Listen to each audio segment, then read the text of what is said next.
Between doing the Darth Bane books on my podcast with Eckhart's Ladder, Tatcaf Transmissions, and the video I did last week on why the Sith ideology doesn't really work out very well, it's been a very Sith-y month on Corey's datapad. So for today I thought we'd do a video covering every Sith Lord between Darth Bane and what is essentially the end of the Rule of Two. There can be a little bit of weirdness in who actually gets considered a Sith Lord under these rules and during this period, so for a couple of the examples as we cover them, I'll talk about a little bit of why they might or might not count, as well as go over some other ones where we have a little bit of information but not much. The period we're talking about is over 1,000 years long, so while we have the last 200 to 300 years pretty well known, and the first 20 or so years pretty well known, the rest of the timeline is a little fuzzy and kind of empty. So the ones that you can see on the screen right now are the ones where we have a full name, and in most cases a picture, and even some rough dates for most of them. There are a couple up there like Darth Gravid, Darth Gain, who we have names for and even species, but we never got an official depiction. There are some other ones where we have a species, for example Darth Tenebrouse's master, but we never got a name. And there's actually two Sith Lords, a human and a Deveronian, who are probably from this period, but that's all we know. We have a picture from the Book of the Sith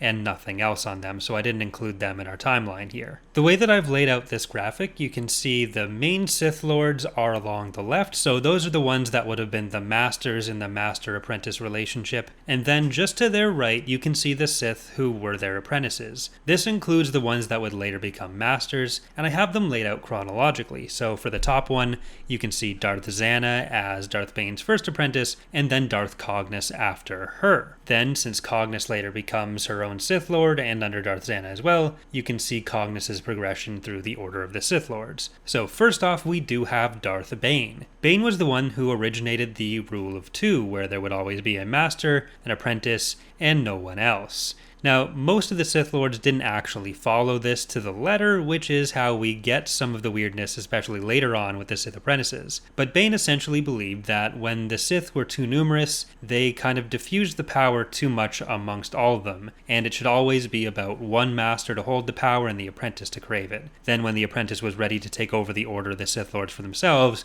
they would be the one that killed the master. Bane was initially a Sith soldier working under the Brotherhood of Darkness, where all the Sith were claiming to be seen as equal, though they were really under the control of Lord Khan. When Bane brought down the Brotherhood of Darkness in the Battle of Ruusan, he was starting to seek out an apprentice for himself. On the planet, he found Darth Zannah, who had been separated from her family. Zannah was still a young girl at this point, and Bane essentially raised her as a Sith. As the infighting inevitably began between Darth Bane and Darth Zannah, Zannah and Bane both sought out different apprentices, with Zannah training Set Hearth and Darth Bane training the Tachi assassin who would become Darth Cognis. Cognis pledged to serve whichever of the two won the duel for supremacy within the Sith. Zannah came out victorious, and Darth Cognis became her next Sith apprentice. All of this information, or at least most of it, gets covered within the Darth Bane books. We don't have much information on what happens afterwards, although Cognis does become the next Lord of the Sith, and she has an apprentice named Darth Millennial. Darth Millennial, we do know, does not take over the Order of the Sith Lords. Instead, Millennial becomes the Prophet of the Dark Side, and Cognis goes on to take another apprentice. We have a few hundred years without any real knowledge of what goes on here, though we do know three main Sith Lords who are in power in some order. Darth Vectivus, Darth Gravid,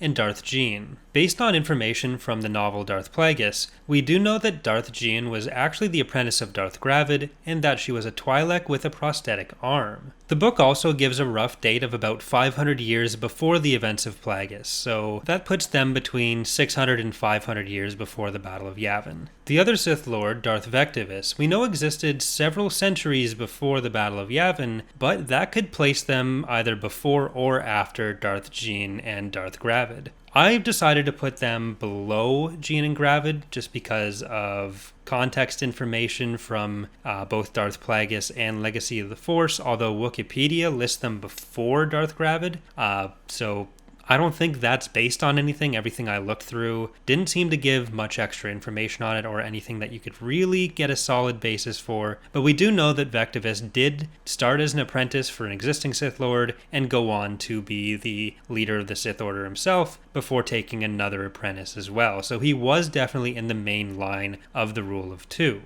In Legacy of the Force, he's described as a Sith Lord who was primarily interested in using his Sith powers for personal enrichment and wasn't really super evil, but that is again just according to Lumaya's information, and she was trying to essentially lure Jacen Solo, later Darth Caedus, to the dark side and convince him that the dark side was essentially just a means to an end, so a lot of what we know about Darth Vectivus is somewhat unreliable. We do know that Lumaya did take up residence in Darth Vectivus's former home, and that she was able to contact him as a Force spirit, so you could technically argue for Lumaya to be up there as Vectivus's apprentice, and kind of skip a few generations of Sith. But after Vectivus, we once again have a large empty period where we don't get much information. The next Sith Lord that we know about is Darth Tenebrouse' master, who I don't have a card for because all we really know about Tenebrouse' master is that he was a Twi'lek. Plagueis attributes a lot of the Sith's success under Palpatine and himself to Tenebrouse and Tenebrouse' master, especially in the realm of Sith alchemy and some biotechnology, where Tenebrouse and the Twi'lek master were trying to make a virus that would separate the Jedi from their link to the Force. Tenebrouse is said to have killed his master about 100 years before Plagueis, so around 170 BBY. Sometime soon after, or knowing the Sith, possibly even before, he takes Plagueis on as an apprentice, and the two work together for the better part of 100 years. While training Plagueis, he takes on another secret apprentice, Darth Venamus. I was kind of questioning whether to include Darth Venamus because he is technically a secondary Sith apprentice and could probably fit more as an acolyte. There are some other Sith apprentices who I didn't include who may have been in similar situations, but since I included Cognus as an apprentice for Bane, I thought it was appropriate that I do this,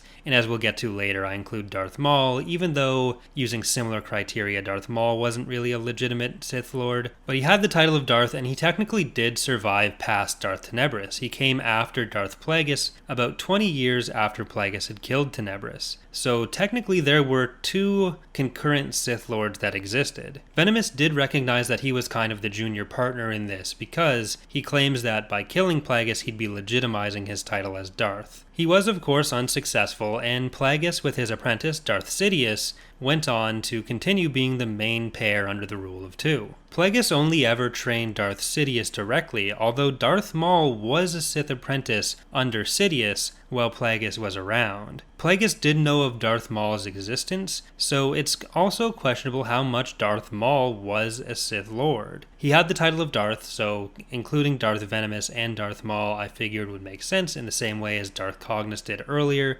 but you could legitimately leave Darth Maul off of a list of all of the Rule of Two Sith, because he existed as a Sith Lord at a point where there were already two Sith Lords ruling, and by that metric he really isn't legitimate. At the same time, the Rule of Two wasn't always part of Sith ideology, so you could also make the argument that since it was just something that was instituted by Darth Bane, it was more of a guideline of two. While the pair of Darth Plagueis and Darth Sidious were celebrating Palpatine's ascension to the office of Supreme Chancellor, Plagueis got a little too drunk and Sidious murdered him as well. Sidious soon took on his next apprentice, Darth Tyrannus. Now, Count Dooku was never intended to be Darth Plagueis' long-term apprentice. He was essentially seen as a useful political tool, but Palpatine had already intended to replace Tyrannus eventually with Anakin Skywalker, who became, as we know, Darth Vader. When Vader died at Endor, and Palpatine died about 37 times between Endor and Dark Empire, there was technically no one left in the main succession line of the Lords of the Sith. However, there was someone who was trained under both Sidious and Vader who carried on a lot of the Sith teachings, though she did not have the title of Darth herself, Lumaya. For this reason, I've included her not in the main line of Order of the Sith Lords, nor in the apprentice section, but kind of on her own off to the right there. She is somewhere between Sith apprentice and Sith acolyte, but she did pass on a lot of this Sith knowledge to Jacen Solo, who took the mantle of Darth Caedus. You could also therefore argue that Caedus wasn't really a Sith Lord in the same way that a lot of the other ones were. He wasn't technically trained by anyone who was recognized as a member of the Order of the Sith Lords,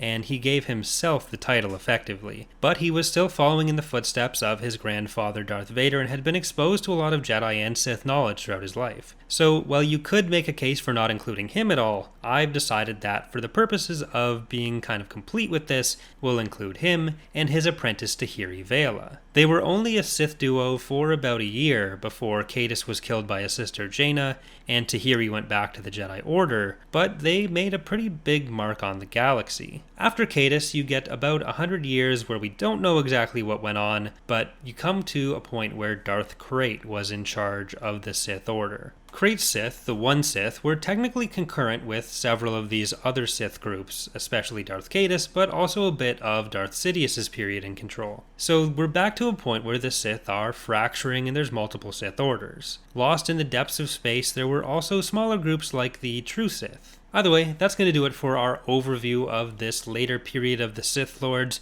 If you guys enjoyed this and you'd like to see me try to cover this in the earlier periods, I don't know how I do that with Tor, the whole screen would be filled with just Sith Lord after Sith Lord, but I'll try to do that. Maybe I'll work out a better format for that one. If you've enjoyed, consider leaving a like or subscribing for more, and if there's any other topics you'd like to see me cover, please leave them in the comments as well. Thanks for watching and hope to see you next time.